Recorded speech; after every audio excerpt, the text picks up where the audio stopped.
Brothers and sisters, we hope that the things you have heard have awakened in your hearts an awareness of the great work in which we're involved, and also a vision of what can be done to bring it to greater fruition. These ideas and principles were introduced in April conference, and since the time that we made that training possible, we have had many reports from the field regarding these suggestions. We would like to share just a few of them with you. We'll first hear from President Cedric Evans, Stake President of the Maidstone, England Stake. President Evans, please. Well, we've been for some while in our stake very concerned about the high level of less active prospective elders. And when President Acey, the area president, came to our stake conference in March, he suggested that we as a stake presidency become more directly involved with the less active.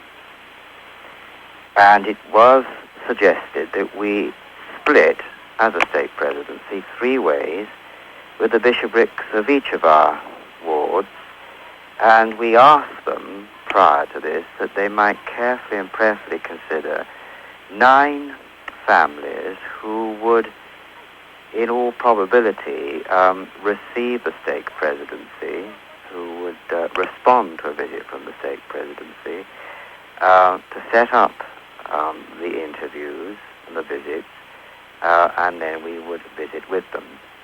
And I was very impressed with what President Acey had to say. I could see instantly that it probably would work, but I was also a little anxious as to whether these families would receive the stake presidency. I was worried that they might feel a bit overpowered or there might be some resentment. I really wasn't too sure. However, we followed this through and we met with the first unit and we split into 3 teams and went to see a potential of 9 families that night. And I went with the bishop to visit 3 that had been selected, my councillors with his councillors, and it was quite remarkable. I mean, we were received in such a humble way. I mean, one has to understand that most of these families, if not all of them, had never had a member of the stake presidency in their homes before. We expressed to them our love, the fact that we missed them, the fact that we needed them. We used President Benson's message about an invitation to come back. On my own way, I expressed to them that we considered ourselves to be shepherds of the flock, and that they were sheep that had been lost or had gone astray, and that we had come for no other reason to express to them that we needed them, that the church needed them. And the response was quite remarkable. We found in many instances that people were less active over very slight misunderstandings. Of the possible 81 families that we could have seen in the 9 units we have in our stake, 71 received us, and 49 are now in various states of activity. I mean, they're coming out. It has been a remarkable testimony to me. I suppose, in a way, I hadn't realized just what an effect a priesthood leader can have by being in the homes of these families. It's been a humbling experience to me and to my councillors. It's absolutely amazed the bishops as well. We have proved that if we will allow ourselves to be an instrument in the Lord's hands, He will work through us.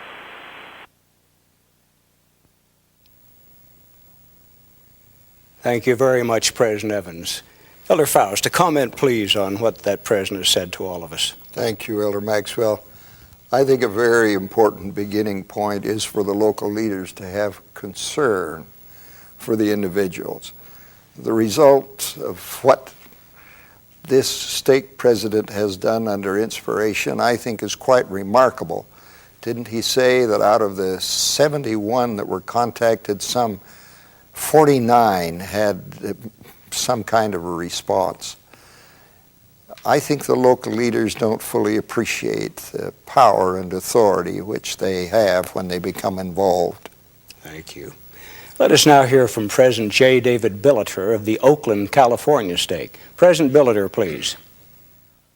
Well, when we talk about individuals rather than statistics, which we've done for some time with our bishops, we try to make sure that they keep in mind that it's the individual that's important. We had a brother who was a member and had not been active for approximately 50 years, married to a lady that was not a member.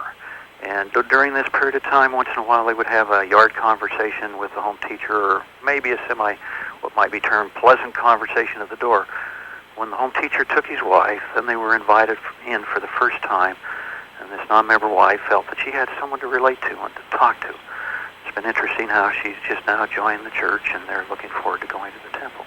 So it's broken down a lot of barriers. It seems that when the wife goes, people don't get quite as uptight as it might be.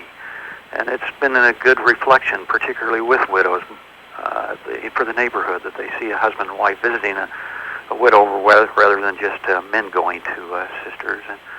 And a lot of our people have said that they feel very good about husband and wife coming because they feel the church really cares, and it's for both husband and wife rather than the wife only having a relationship with, say, visiting teachers or a women's organization, something of that nature.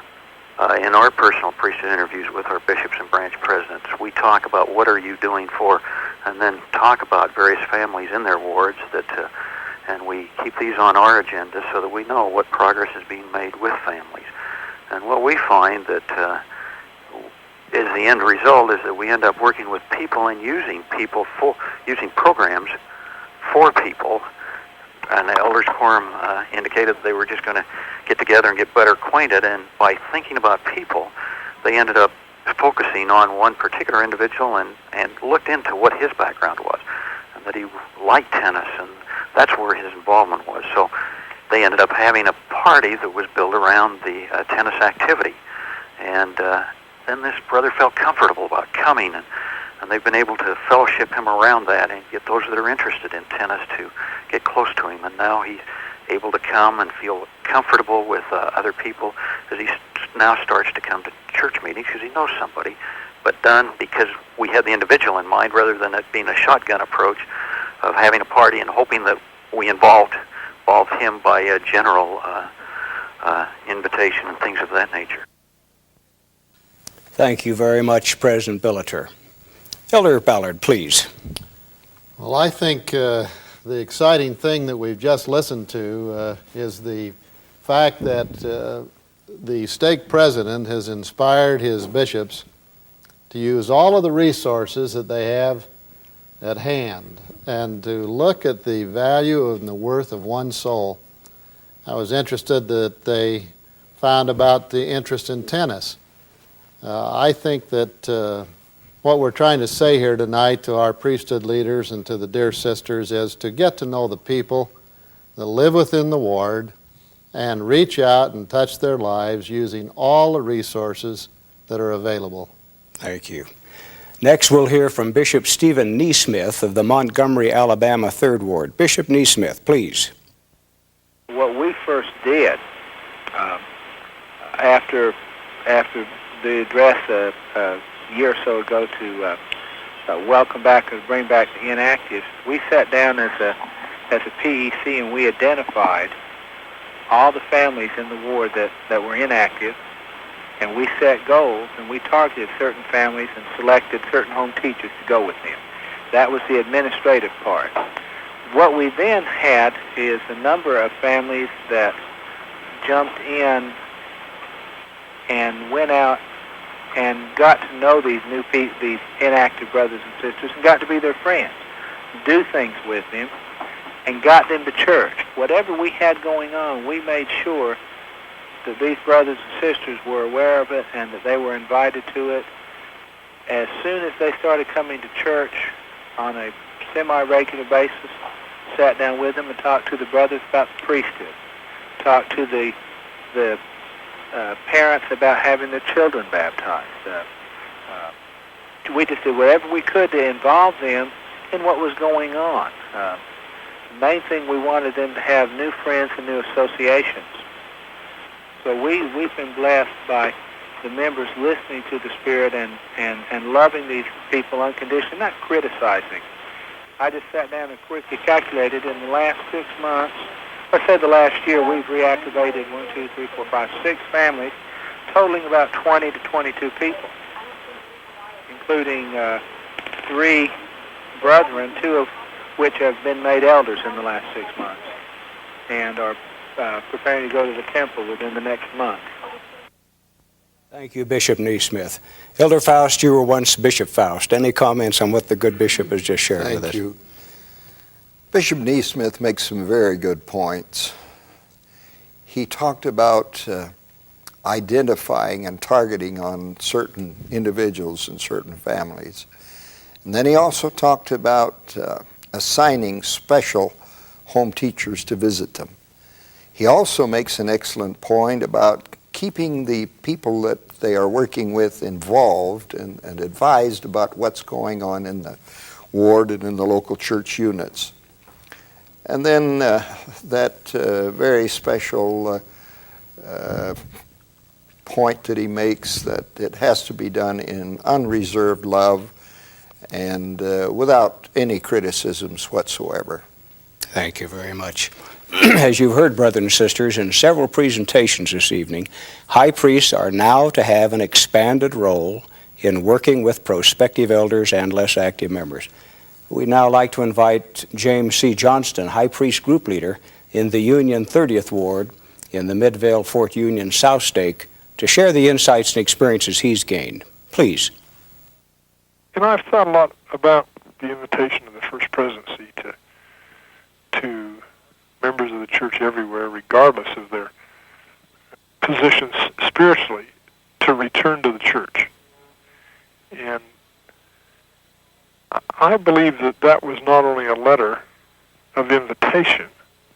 I have felt, and I've been more and more aware of it, but I have felt that that has literally been a blessing from the Lord through the President of the church upon the church. And I think there's a spirit that's gone out into the wards, into the stakes, as a result of that blessing from the Lord, that's beginning a period of reawakening. Not only a period of reawakening in the lives of people who are less active, but a blessing in the lives of those of us who are in a position to help.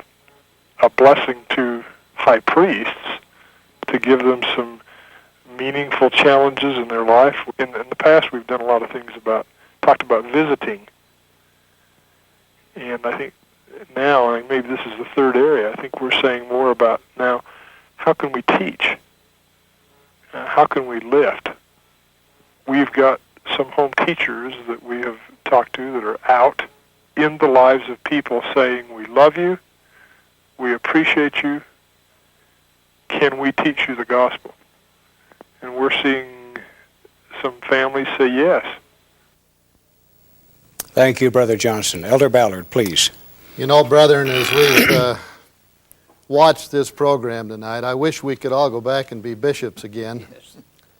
To think of the flexibility that has now opened up to a bishop as a presiding high priest, that he can take his ward executive committee and he can now use his high priests. He can team them up on some occasions with their wives. He can team up the elders, all to accomplish the mission of the church is really exciting. I think it's a great blessing. I hope the bishops and stake presidents have the vision that we have widened and opened up flexibility to accomplish the purpose of the Lord. You know, I've had the same feeling that it might not make it easier, but will be more effective, and that should be the test. Finally, let us hear from a Ward Relief Society president, Sister Rose Adamson of the Chesapeake Ward, Baltimore, Maryland Stake. Sister Adamson, please. I feel like there's a lot of good people who just really need friendship and need to feel cared about. From a Relief Society point of view, I wish my visiting teachers could understand how needed they are And so I see the visiting teaching program as the means to touch lives through all of the sisters. I've learned this through my own experience with a less active sister. And we just began to be friendly, and then we began talking about the church a little bit, and I asked her how she felt about the church. And her husband is not a member, and how he felt. And she was not encouraging about her husband joining, but I kept inviting her to go to church or to homemaking and encouraging her to do that. And she kept saying to me, now, I can't go this time, but ask me again. So I continued to invite her to church activities, and then just one afternoon we sat and talked for, maybe 2.5 hours in my living room. And I asked her a lot about things about the church and how she felt, and she just was very open. Said she always had the desire to go to church. She had just kind of felt out of place because they had had so much involvement with the missionaries, but once the missionaries ended, then they just weren't fellowship that much after they had joined the church, and she just felt kind of out of place. And then she began to come out to church with her family, and we called her first as secretary in the Relief Society, and so she is now working as counselor. The visiting teachers are so important.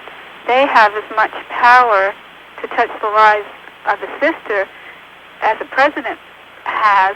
They've got all that power. We all have it. Thank you, Sister Adamson, for that special example of a special sister who's now your counselor. Elder Ballard, what about full-time missionaries dropping converts too soon? Well, we have a great new dispensation, I think, Elder Maxwell, that's been authorized by the First Presidency, and that is that the full-time missionary will be instructed by his mission president that after he has baptized, that's not the end, but he stays right with those converts and is involved with them and works with the stake missionaries as the stake missionaries and the full-time missionaries come together to teach the transition lessons. The Golden Link. The Golden Link, with the objective that the full-time missionary is part of the lives of his converts until the men have received the priesthood, until the bishop has given them assignments in the ward, and then that full-time missionary can go on actively about his proselyting and find others and have the comfort in his own heart of knowing his converts have been fully fellowshipped into the kingdom. Thank you. As you can see, brothers and sisters, there is so much that can be done already. The flexibility is already available. Now we must act. Let us operate under the direction of the Spirit, of course, but seek to accomplish the mission of the church in our own wards, and stakes, and branches, and missions.